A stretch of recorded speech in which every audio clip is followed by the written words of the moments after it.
गांव बरसीपुर के पास एक पुराना जंगल था, जहां सूरज ढलने के बाद कोई नहीं जाता था। कहते थे वहां एक बिना सिर की चुड़ैल घूमती है। लोग उसे सिर्फ सफेद साड़ी में भागते हुए देखते थे और उसके गले से खून टपकता रहता था। रामू, गांव का नौजवान, इन सब बातों को झूठ मानता था। एक रात वो दोस्तों को साबित करने गया कि चुड़ैल जैसी कोई चीज नहीं होती। उसने कहा, आज मैं उसी जंगल में रहूंगा, अगर हिम्मत है तो कोई आकर रोक लो। रात के 12 बजे वो लालटेन लेकर जंगल पहुंचा। ठंडी हवा चल रही थी, पेड़ ऐसे हिल रहे थे जैसे कोई फुसफुसा रहा हो। अचानक कहीं से औरत के रोने की आवाज आई। रामू ने सोचा कोई इंसान होगा। वो आगे बढ़ा तो देखा, सफेद साड़ी पहने एक औरत उल्टी दिशा में खड़ी थी। उसके लंबे बाल जमीन तक थे। रामू ने कहा, कौन हो तुम?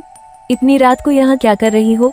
वो धीरे धीरे मुड़ी, पर रामू की सांस रुक गई। उसके कंधों पर सिर ही नहीं था, गले से सिर्फ खून बह रहा था और एक घुटी घुटी आवाज आई, मेरा सिर लौटा दो। रामू डर के पीछे हटने लगा, पर जमीन से किसी ने उसके पैर पकड़ लिए। वो गिर पड़ा। चुड़ैल उसके ऊपर झुक गई। उसकी ठंडी उंगलियां रामू की गर्दन पर थी। तभी उसकी लालटेन बुझ गई और चारों तरफ अंधेरा छा गया।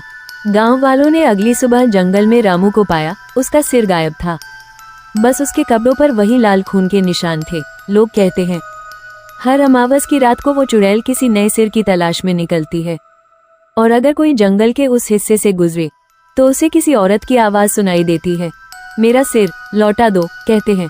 जिसने भी उस आवाज का जवाब दिया, उसका सिर अगले दिन कभी नहीं मिला।